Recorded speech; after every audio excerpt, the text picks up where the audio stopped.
Aftab case में आया नया मोड़।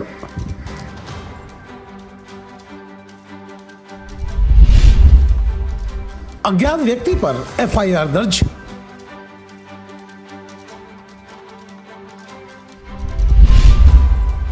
क्या सच में आफ्ताब की हत्या की गई थी?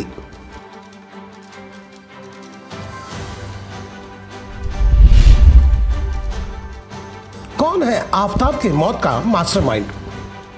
मुरुड जंजीरा के सिगरा गांव में आफ्ताब की पेड़ से लटकी हुई लाश मिली थी, जिसमें पुलिस ने आत्महत्या का मामला दर्ज कर अपनी जिम्मेदारी से पल्ला झाड़ चुके थे।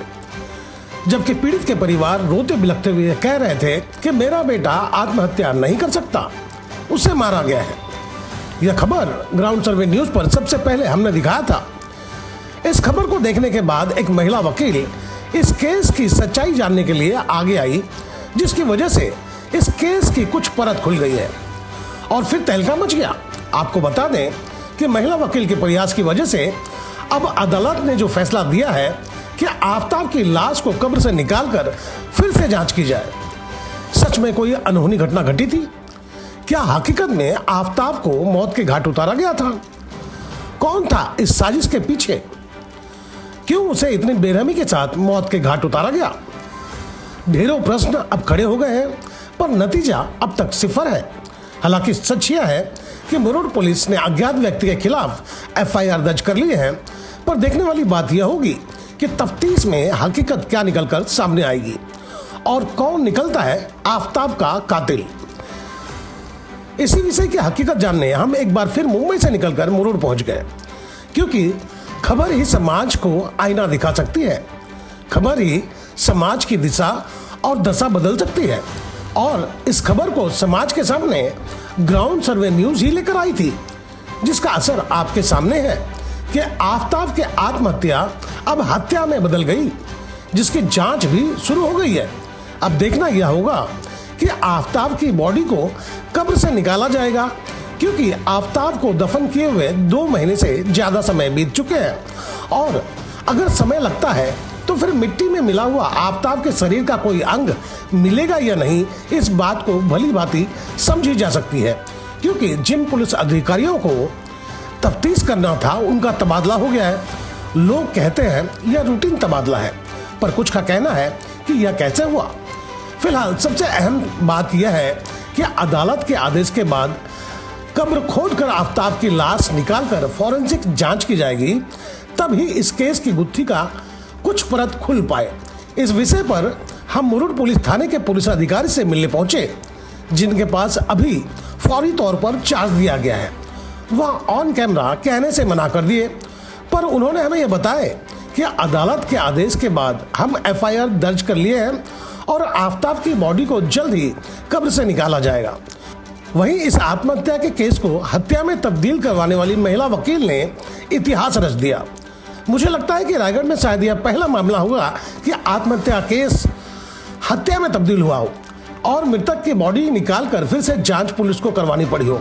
हम उस महिला वकील से मिले और हकीकत जाननी चाहिए कि इस पूरे खेल में कौन कौन शामिल हो सकता है। सुने जी, यहाँ पर मैं आफ्ताब टाके के मर्डर केस के सिलसिले में आई हुई थी जी। तो हमारा ये केस था कि एफआईआर फाइल की जाए मर्डर बोलकर, और दूसरी बात ये कि उसका रीऑटोप्सी हो, सेकंड पोस्टमार्टम हो। ओके। तो आज के दिन ऑर्डर तो हमारा 3 तारीख को निकल गया है कोर्ट से जी। अल्हम्दुलिल्लाह उसमें हमको कामयाबी मिली है जी। कोर्ट ने उसको एक्सेप्ट कर लिया है एज ए मर्डर, और एफआईआर फाइल करने का और रीपोस्टमार्टम करने का ऑर्डर 4 तारीख को पास हो गया था जी। उस ऑर्डर के अकॉर्डिंग आज के दिन, आज पुलिस के वादे के हिसाब से आज उसकी बॉडी निकाली जानी चाहिए थी जी। लेकिन कल रातों रात पुलिसों के ट्रांसफर की वजह से ये जो है ये टल गया है, और इसमें जो है वो डिले होता जा रहा है जी। ऑलरेडी 2.5 महीने से ऊपर हो गया है उसको दफना कर, और अभी अगर पुलिस भी उसमें डिले करेगी तो मुझे लगता नहीं है कि जो सबूत हमको चाहिए उसमें से मिल पाएंगे। जी बिल्कुल, इसकी इंक्वायरी के लिए भी हम एप्लीकेशन करने वाले हैं एसपी ऑफिस में जी। क्योंकि उनका वादा था ये। ट्यूसडे को खुद मेरी पीआई से बात हुई थी, और उन्होंने ट्यूसडे और वेडनेसडे इवनिंग 5 o'clock को उन्होंने मुझे बोला था कि थर्सडे मॉर्निंग होना है और लेटर इशू होंगे। फिर रातों रात उनको कैसे के उन्होंने रिलीव कर दिया, उनको कैसे उन्होंने छोड़ दिया, मुझे समझ में नहीं आ रहा। और ये क्यों डिले हो रहा है, ये प्रोसीजर क्यों? मुझे ऐसा लग रहा है कि शायद उन लोग डिले करना चाह रहे हैं जी। मुझे नहीं पता। तो आपसे इस पे यही सवाल का जवाब जानना चाहेंगे कि आप जैसा कह रही हैं कि जानते बूझते पुलिस जो है इस चीज को और लेट कर रही है, इससे किसका बेनिफिट होगा, किसको फायदा मिलेगा? वो तो अब इन्वेस्टिगेशन करके पता चलेगा। हो सकता है पुलिस का भी फायदा हो सकता है जो मुजरिम है उनको भी फायदा हो जी। अब मुजरिम तो अभी तक पता चला नहीं है। जो सस्पिशियस पर्सन है उनका नाम ऑलरेडी कोर्ट में बता दिया गया है कि हम लोगों को इस पे डाउट है। अब देखते हैं पुलिस क्या इन्वेस्टिगेशन करती है और किसको। तो सना जी, फिर अदालत के आदेश जो आए हैं किस पर एफआईआर करने की बात की गई है?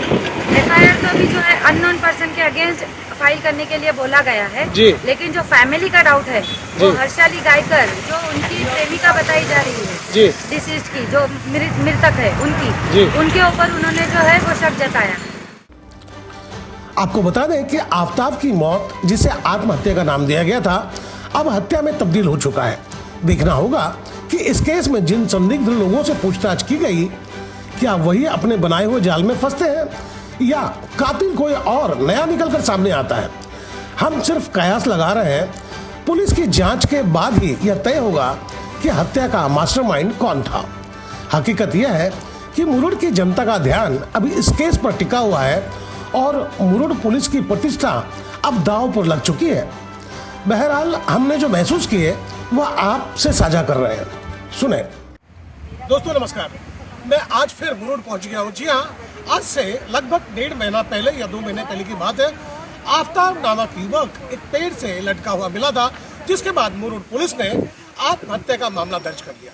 लेकिन मेरी कहानी बनने के बाद कहानी वायरल हो गई और जिसके बाद इस खेल में एक ट्विस्ट आ गया, क्योंकि बीच में एक सना नाम की वकील आ गई और उन्होंने कोर्ट में तमाम दस्तावेज सौंपे और कोर्ट को यह बताने में ये कामयाब रही कि यह आत्महत्या नहीं बल्कि हत्या का मामला है। और उसके बाद तमाम दस्तावेज देखने के बाद अदालत के जो फैसले आए हैं उसमें साफ लिखा गया है कि आफताब के बॉडी को कब्र से निकाला जाए और फॉरेंसिक टीम से जांच कराई जाए, साथ ही हत्या का मामला दर्ज किया जाए, जिसकी वजह से मुरुड पुलिस की मुश्किलें बढ़ गई है। अब ऐसे में देखना होगा कि जो मुरुड पुलिस पहले आत्महत्या का मामला दर्ज की थी, अब वो क्या तफ्तीश करती है और किसे आरोपी बनाकर कटघरे में खड़ा करती है।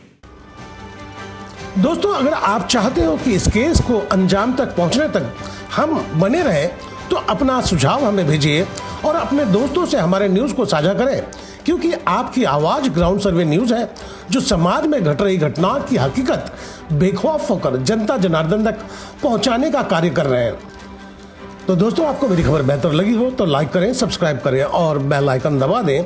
आप हमें कोई सुझाव देना चाहते हो तो कमेंट बॉक्स पर लिख भेजें। तो गोपाल साहब को दीजिए इजाज़त। हम जल्द दूसरी खबर के साथ हाजिर होंगे।